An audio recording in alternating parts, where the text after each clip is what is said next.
Chapter 6 of The Mystic Will. The Mystic Will by Charles Godfrey Leland. Chapter 6. Suggestion and Instinct. Anima non nascitur sed fit, ut ait. Tertullianus.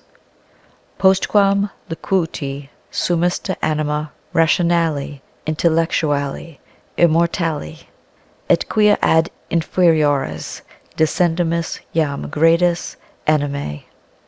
Silicet animae mortalis, quae animalium est. Petrus Gregorius Tholosanus. It must have struck many readers that the action of a mind under hypnotic influence, be it of another or of self, involves strange questions as regards consciousness. For it is very evident from recorded facts that people can actually reason and act without waking consciousness, in a state of mind which resembles instinct, which is a kind of cerebration, or acting under habits and impressions supplied by memory and formed by practice, but not according to what we understand by reason or judgment. All things in nature have their sleep or rest. Night is the sleep of the world, death the repose of nature or life. The solid temples, the great globe itself, dissolve to awaken again. So man hath in him, as it were, a company of workmen, some of whom labor by day, while others watch by night, during which time they, unseen, have their fantastic frolics known as dreams. The guardian or master of the daily hours appears in a great measure to conform his action closely to average duties of life, in accordance with those of all other men. He picks out from the millions of images or ideas in the memory, uses and becomes familiar with a certain number, and lets the rest sleep. This master or active agent is probably himself a master idea, the result of the correlative action of all the others, a kind of consensus made personal, an elected queen bee, as I have otherwise described him or her. But he is not the only thinker. There are all over the body ganglions which act as a kind of fluid instinct, born of repetition, and when the tired master even drowses or nods or falls into a brown study, then a marvelously curious mental action begins to show itself, for dreams at once flicker and peer and steal dimly about him. This is because the waking consciousness is beginning to shut out the world and its set of ideas. So consistent is the system that even if waking reason abstract itself, not to sleep, but to think on one subject, such as writing a poem or inventing a machine, certain affinities will sleep or dreams begin to show themselves. When genius is really at work, it sweeps along as it were in a current, albeit it has enough reason left to also use the rudder and oars or spread and manage a sail. The reason for the greater fullness of unusual images and associations, i.e. the action of genius, during the time when one is bent on intellectual invention, is that the more the waking consciousness, reason, drowses or approaches to sleep, the more do many images in memory awaken and begin to shyly open the doors of their cells and peep out. In the dream we also proceed, or rather drift, loosely on a current, but are without oars, rudder, or sail. We are hurtled against or hurried away from the islands of images or ideas, that is to say, all kinds of memories, and our course is managed or impelled or guided by tricky water sprites, whose minds are all on mischief bent, or only idle merriment. In any case they conduct us blindly and wildly from isle to isle, sometimes obeying a far cry which comes to them through the mist, some echoing signal of our waking hours, so in a vision ever on we go. That is to say that even while we dream, there is an unconscious cerebration or voluntarily exerted power loosely and irregularly imitating by habit something like the action of our waking hours, especially its brown studies and fancies in drowsy reveries or play. It seems to me as if this sleep master or mistress, I prefer the latter, who attends to our dreams, may be regarded as instinct on the loose, for like instinct she acts without conscious reasoning. She carries out or realizes trains of thought or sequences with little comparison or deduction. Yet within her limits she can do great work, and when we consider, we shall find that by following mere law she has effected a great, nay, an immense deal, which we attribute entirely to forethought or reason. As all this is closely allied to the action of the mind when hypnotized, it deserves further study. Now it is a wonderful reflection that as we go back in animated nature from man to insects, we find self-conscious intellect or reason based on reflection disappear, and instinct taking its place. Yet instinct in its marvelous results, such as ingenuity or adaptation, often far surpasses what semi-civilized man could do. Or it does the same things as man, only in an entirely different way, which is not as yet understood. Only from time to time someone tells a wonderful story of a bird, a cat, or a dog, and then asks, "Was not this reason?" What it was, in a great measure, was an unconscious application of memory or experience. Bees and ants and birds often far outdo savage men in ingenuity of construction. The Red Indians, in their persistent use of flimsy, cheerless bark wigwams, were far behind the beaver or oriole as regards dwellings. In this respect the Indian indicated mere instinct of a low order, as all do who live in circles of mere tradition. Now to advance what seems a paradox. It is evident that even what we regard as inspired genius comes to man in a great measure from instinct, though, as I have noted before, it is aided by reflection. As the young bird listens to its mother and then sings till, as a grown nightingale, it pours forth a rich flood of varying melody, so the poet or musician follows masters and models, and then, like them, creates, often progressing, but is never entirely spontaneous or original. When the artist thinks too little he lacks sense; when he thinks too much he loses fire. In the very highest and most strangely mysterious poetical flights of Shelley and Keats or Wordsworth, I find the very same instinct which inspires the skylark and nightingale, but more or less allied to and strengthened by thought or consciousness. If human will or wisdom alone directed all our work, then every man who had mere patience might be a great original genius, and it is indeed true that man can do inconceivably more in following and imitating genius than has ever been imagined. However, thus far the only talent which enables a man to write such a passage as that of Tennyson, "The tides of music's golden sea, setting towards eternity," results from a development of instinct, or an intuitive perception of the beautiful, such as Wordsworth believed existed in all things which enjoy sunshine, life, and air. The poet himself cannot explain the processes, though he may be able to analyze in detail how or why he made or found 1,000 other things. It is not only true that genius originates in something antecedent to conscious reflection or intellect, but also that men have produced marvelous works of art almost without knowing it, while others have shown the greatest incapacity to do so after they have developed an incredible amount of knowledge. Thus Mr. Whistler reminded Ruskin that when the world had its greatest artists there were no critics.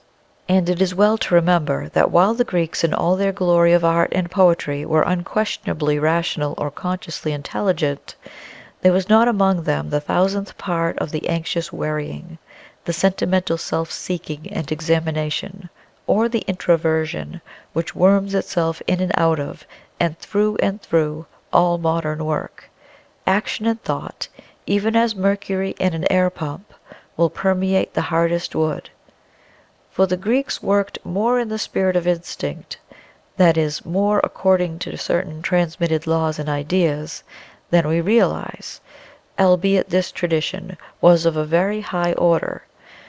We have lost art because we have not developed tradition, but have immensely increased consciousness or reflection out of proportion to art.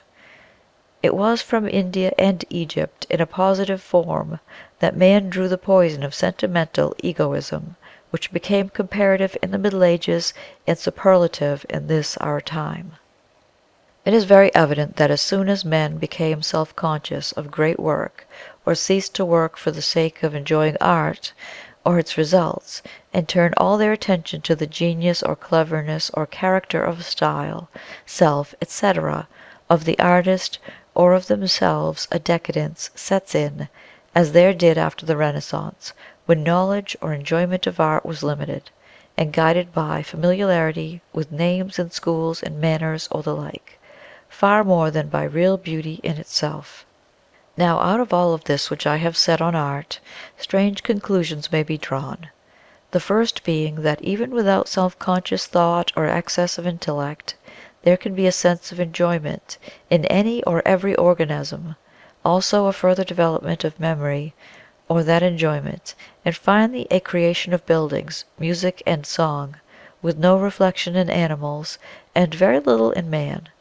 And when man gets beyond working with simple nature and begins to think chiefly about himself, his art, as regards harmony with nature, deteriorates. We do not sufficiently reflect on the fact that natura naturans, or the action of nature, or simply following tradition, may, as is the case of transition architecture, involve the creation of marvelously ingenious and beautiful works, and the great enjoyment of them by instinct alone. It is not possible for ordinary man to even understand this now in all its fullness. He is indeed trying to do so, but it is too new for his comprehension. But a time will come when he will perceive that his best work has been done unconsciously or under influences of which he was ignorant. Hypnotism acts entirely by suggestion, and he who paints or does other work entirely according to tradition, also carries out what is or has been suggested to him. Men of earlier times, who thus worked for thousands of years like the Egyptians in one style, were guided by the faith that it had been begun by the Creator or God. For men cannot conceive of creation as separate from predetermined plan or end, and all because they cannot understand that creative innate force, potentia, must have some result, or that the simplest law once set a-going awakens, acquires strength in going, and develops great laws, which, with an all susceptible or capable material to work on, may or must create infinite ingenuities, so that in time there may be an organic principle with sentiency, and yet no will, save in its exponents or working to end or aim, but ever tending to further unfolding, a seizing and giving the fire of the living, ever onwards into eternity, in which there may be a million times more perfect mind than we can now grasp. Now, having for many years attempted at least to familiarize myself with the aspect or sound of this problem, though I could not solve it, it seems at last to be natural enough that even matter, which so many persist in regarding as a kind of dust, or something resistant to the touch, but which I regard as infinite millions of degrees more subtle, may think just as well as it may act in instinct. It is indeed absurd to admit souls to idiots or savages who have not the sense to live as comfortably as many animals, and yet deny it to the latter. When we really become familiar with the idea, it appears sensible enough, but its opponents do not become familiar with it. It irritates them. They call it atheistic, although it is nothing of the kind, just as if it were to say that a man who bravely and nobly pursued his way in life, doing his duty because it was his duty, and giving no thought as to future reward or punishment, must needs want soul, or be an atheist. If all men were perfectly good, they would act morally and instinctively, without consciousness of behaving well, and if we felt a high ideal of art, it would be just the same. When art was natural, men never signed their names to their work, but now the name takes precedence of the picture. Therefore, as we go backward into the night of things, we find, though we forget it all the time, that instinct, or the living in the spirit of law, had its stars or planets which shone more brilliantly than now, at least in faith. Thus there are two sources of creation or action, both based on evolution, one being unconscious and guided by natural law, and the other which is conscious and grows out of the first. Hence cognito ergo sum, which well nigh all men really understand as cogito ergo sum Deus, or we may say that they assume, because I think, then God must think like me. Now to come to hypnotic thought, or suggested mental action. I would infer that, according to what I have said, there may be two kinds of mentality or working of the mind, the one under certain conditions as effective or resultant as the other, the first being, as it was in the order of time, unconscious or instinctive, the other conscious and self-observant. For the man who built a Romanesque cathedral worked by the suggestiveness of minds which went before him, or tradition. He was truly, as it were, in a kind of slumber. Indeed, all life was more or less of a waking dream in those dim, strange days. Millions marched forth to death, scarce knowing why. All because they were told to do so. They felt that they must do it, and they did. Like turkeys led by a red rag, says Carlyle. And the red rag and the turkey is an illustration of hypnotism, and one of the books thereon. Instinct is hypnotism. Now I have found that by suggesting to oneself before sleep, or inducing self by will or forethought to work gladly and unweariedly the next day, we do not think about self or the quality of what we do to any degree like what we would in working under ordinary conditions. Truly it is not thorough-going or infallible in all cases, but then it must be helped by a little wide-awake, self-conscious will. But this is certainly true, that we can turn out better work when we urge our creative power to awake in the morn and act or aid, than if we do not. For there are many angels at our call, and many blessed spirits who are bound to lend their aid in every strait and turn, and elves to fly the errands of the soul, and fairies all too glad to give us help, if we but know how to pronounce the spell, which calls them unto us in every need. That spell I have shown or explained clearly enough. And finally, to recapitulate, instinct in its earlier or simpler form is the following laws of nature, which are themselves formed by motive laws. In man the living, according to tradition, is instinct of a higher order, and the one or the other is merely being ruled by suggestion. The more free will is developed and guided by reflection, or varied tradition and experience, the less instinct and the more intellect will there be. End of chapter 6.